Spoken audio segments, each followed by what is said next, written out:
Okay, hello guys, magandang araw sa inyo at welcome back again na naman sa ating YouTube channel at sa panibagong video tutorial na naman. So ayun, kung nakikita nyo, nakapost na sa screen natin yung tutorial natin ngayon. So bali hindi ko na siya ipinaprint kasi nga gawa ng tutorial lamang natin is yung color coding at bali yung listahan ng mga components na nakikita natin ngayon dito sa ating screen. So ayun, bali hindi na natin patatagalin pa guys.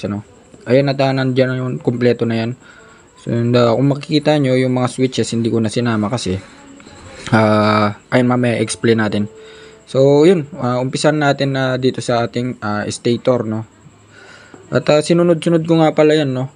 Magumpisa sa stator, battery, CDI, regulator, ignition coil hanggang sa starter motor, which is siya yung unang mga components na i-tutorial natin upang mapa-under yung ating motor. So yun, umpisa natin sa ating stator. Kung nakikita nyo, nandito siya sa taas at sa left side ng ating screen. So yung kulay ng stator natin guys, again, take note, kulay ito ng Honda brand na motor, ano. Yan, kung nakikita nyo, stator.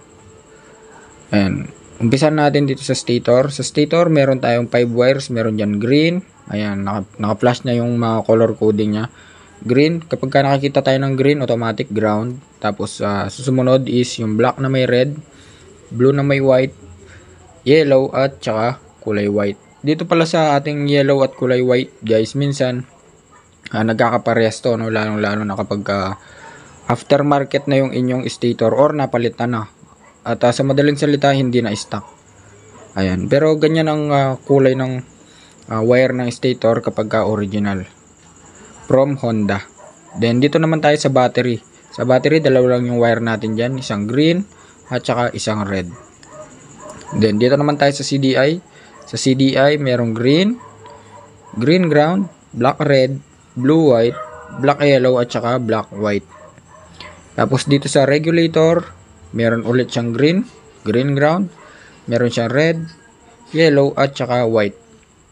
Then minsan guys, kapag halimbawa yung inyong motor TMX 125, 5 wires yan, no, dito sa ating regulator. 5 wires yan. Meron diyang kulay black which is accessory wire.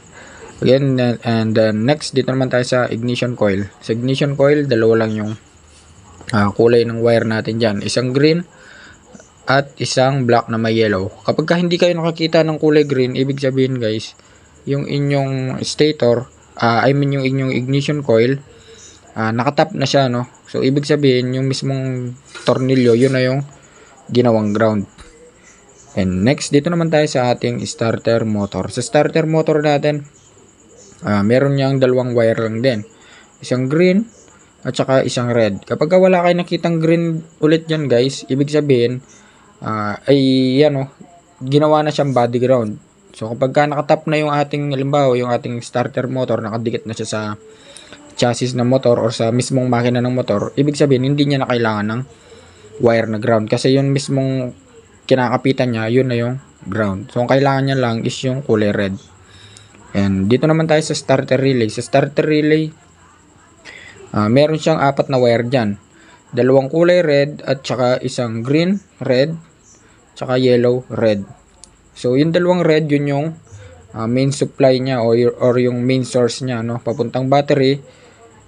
Yung isa galing sa battery at yung isa naman papuntang starter motor. At yung green red at saka yung yellow red, siya yung ating trigger. Then dito naman tayo sa ignition switch, under accessories na to guys. So ibig sabihin medyo marami ng wire dito, no. Then dito naman tayo sa ignition switch. Sa ignition switch, meron dyan ulit green, ground, red, black, white, at saka pure black. So, naituro naman na natin yung mga function ng mga wire na yan, kaya hindi na siguro natin ituturo pa ngayon dito. Then, sa fuse naman, syempre may wire din yung fuse. Kailangan din natin matutunan yan. Sa fuse, kahit anong kulay lang naman pwede, pero mostly ang kulay ng wire ng fuse is kulay red. So, dalawang wire yan, magkabilaan. Pero isa lang ang connection niyan. Then dito naman sa floater. Sa floater, meron ulit green dyan, isang yellow at saka isang blue. Sa ibang motor guys, no, meron dalawang wire lang, pero yung ginamit ko is 3 wires na. dito naman sa headlight, meron tayong 4 wires dyan. Then, pwedeng maging 5 wires yan, ano? Kasi meron pa yung park light, pero hindi ko na sinama kasi, ayun, hiniwalay ko na yung park light. Headlight muna yung focus natin. Sa headlight, meron dyan ulit green. Tapos, meron dyan yellow. Yan yung yellow na yan yung main source natin galing sa on and off, ano?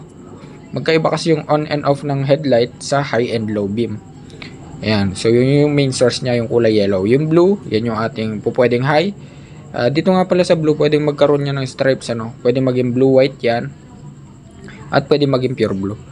Then, meron siyang white. So, yung blue at saka white, yan yung ating high and low beam. Then, dito naman sa brake light ulit, meron niyang ground. May ground na naman yan. Then, ayan, meron siyang brown-white at saka yellow-green. So, yung brown-white natin, yun yung ating tail light.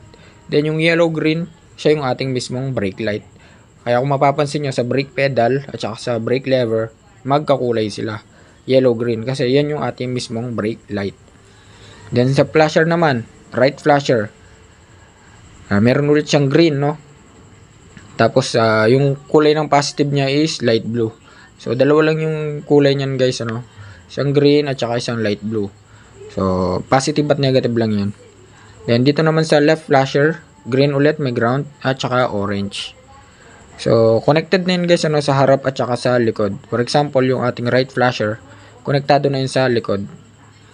Mapaharap na flasher at mapalikod na flasher, kapag ka right, sinabing right, iisa lang yung kulay ng positive, which is kulay light blue. Then, dito naman tayo sa flasher relay. So, sa flasher relay natin, dalawa lang yung kulay ng wire niyan, ano? Isang black, which is yung accessory wire, makikita natin sa ignition switch, yung pure black.